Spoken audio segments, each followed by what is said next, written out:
Overall గా ఈ అంశానికి సంబంధించి మరింత సమాచారాన్ని మా తెలంగాణ బ్యూరో ఇన్ఛార్జ్ నవీన్ అందిస్తారు. Naveen, good morning. దీనికి సంబంధించి చాలా ఉత్కంఠనైతే నెలకొన్న పరిస్థితి, ఏం జరగబోతోంది అనేది పూర్తి డీటెయిల్స్ ఏంటి?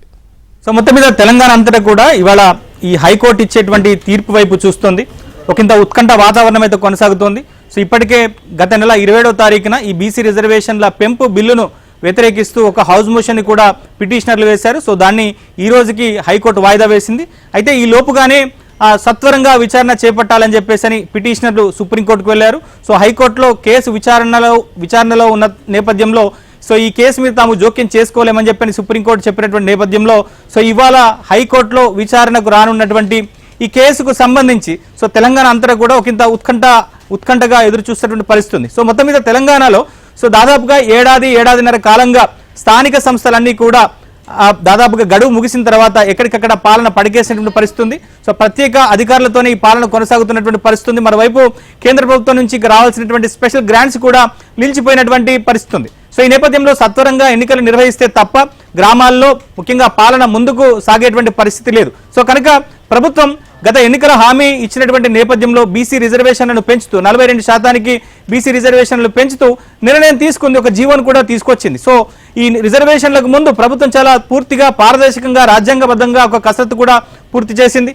ఒక కమిషన్ కూడా, ఏకసభ్య కమిషన్, డెడికేటెడ్ కమిషన్ కూడా వేసింది. ఆ తర్వాత సర్వేని చేసి ఎంపెరికల్ డేటా ఆధారంగా రిజర్వేషన్లను పెంచుతూ ప్రభుత్వం జీవో ఇచ్చింది. సో దీనికి సంబంధించి ఇప్పటికే జీవో 9కి సంబంధించి జీవో 9 ఆధారంగా ఇక్కడికక్కడ రిజర్వేషన్లు కూడా జరిగాయి. సో గ్రామాల్లో ముఖ్యంగా జెడ్పీలోనూ అలానే ఎంపీపీలో, మండల పరిషత్తులోనూ అలానే జిల్లా పరిషత్తులోనూ రిజర్వేషన్లు కూడా చేశారు.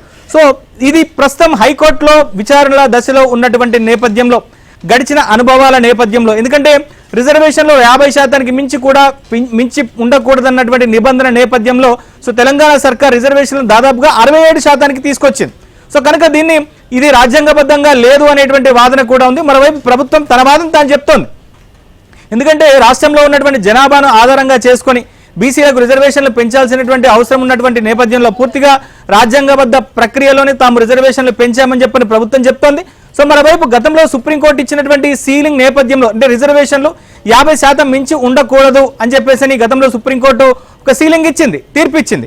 మరోవైపు మిగిలిన రాష్ట్రాల్లో కూడా ఎన్నికల సందర్భంగా కూడా ఈ రిజర్వేషన్ల పెంపును పూర్తిగా సుప్రీంకోర్టు వ్యతిరేకించింది. అక్కడ రిజర్వేషన్లు కూడా నిలిచిపోయి.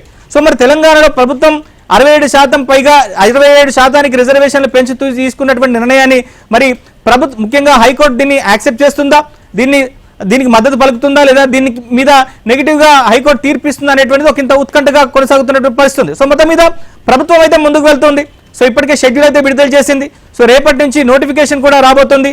సో ఈ నెల 23, 27వ తారీఖులో జెడ్పీటీసీ, ఎంపీటీసీ ఎన్నికలు కూడా జరగబోతున్నాయి. సో మొత్తం మీద ఇప్పటికైతే అన్ని పార్టీలకు సంబంధించి అభ్యర్థులు ఎవరెవరు ఉండాలన్న దాని మీద ఒక కసరత్తు అయితే పూర్తి చేసింది. అధికారికంగా ప్రకటించాల్సి ఉంది. సో ఇవాళ వచ్చేటువంటి తీర్పును బట్టే ఆయా పార్టీలన్నీ కూడా అభ్యర్థులను అనౌన్స్ చేసేటువంటి అవకాశాలు అయితే ఉన్నాయి. సో మొత్తం మీద గడిచిన నెల రోజులుగా తెలంగాణలో పంచాయతీ లోకల్ బాడీ ఎలక్షన్స్ ఎప్పుడు జరుగుతాయి అనేటువంటి ఉత్కంఠ అయితే కొనసాగుతుంది. సో దానికి ఇవాళ హైకోర్టు ఇచ్చేటువంటి తీర్పుతో తెరబడేటువంటి అవకాశాలు అయితే కనిపిస్తాయి. సో మొత్తం మీద హైకోర్టు దగ్గర చాలా ఒకంత ఉత్కంఠకరమైనటువంటి వాతావరణం ఉంది. సో ఈ కేసుకు అనుకూలంగా ఇంప్లీడ్ అయినటువంటి వాళ్ళు ఉన్నారు, అలానే బీసీ రిజర్వేషన్లను వ్యతిరేకిస్తూ పిటిషన్లు వేసినటువంటి వాళ్ళు ఉన్నారు. సో మరోవైపు ప్రభుత్వానికి సంబంధించినటువంటి ప్రజాప్రతినిధులంతా కూడా హైకోర్టుకు చేరుకున్నారు. సో మొత్తం మీద 43 కేసు నెంబర్ 43, 44 సో ఇవి ఆల్రెడీ లిస్ట్ అయినటువంటి నేపథ్యంలో మధ్యాహ్నం 12:30 తర్వాత ఈ 2 పిటిషన్లు కూడా విచారణకు వచ్చేటువంటి అవకాశం ఉన్నటువంటి నేపథ్యంలో సో హైకోర్టు ఏం చెప్పబోతుంది అనేటువంటిది ఒకంత ఉత్కంఠగా అయితే మారినటువంటి పరిస్థితి ఉంది. సో మొత్తం మీద హైకోర్టు దగ్గర వాతావరణం ఎట్లా ఉంది? సో అక్కడికి వస్తున్నటువంటి ప్రజాప్రతినిధులతో మాట్లాడేటువంటి ప్రయత్నం మా ప్రతినిధులు చేస్తారు. సో మరోవైపు అన్ని రాజకీయ పార్టీల్లో కూడా, పార్టీ కార్యాలయాల్లో ముఖ్యంగా పార్టీ నాయకులంతా కూడా హైకోర్టు ఇచ్చేటువంటి తీర్పును వాళ్ళంతా కూడా గమనిస్తున్నారు. సో హైకోర్టు ఏం తీర్పు ఇవ్వబోతుంది, సో తదుపరి ఆయా పార్టీలు ఎట్లా ముందుకు పోవాలనే దాని మీద కూడా ఎక్కడికక్కడ పార్టీ కార్యాలయాల్లో పార్టీ నేతలంతా కూడా సమావేశాలు నిర్వహించుకుంటున్నటువంటి పరిస్థితి.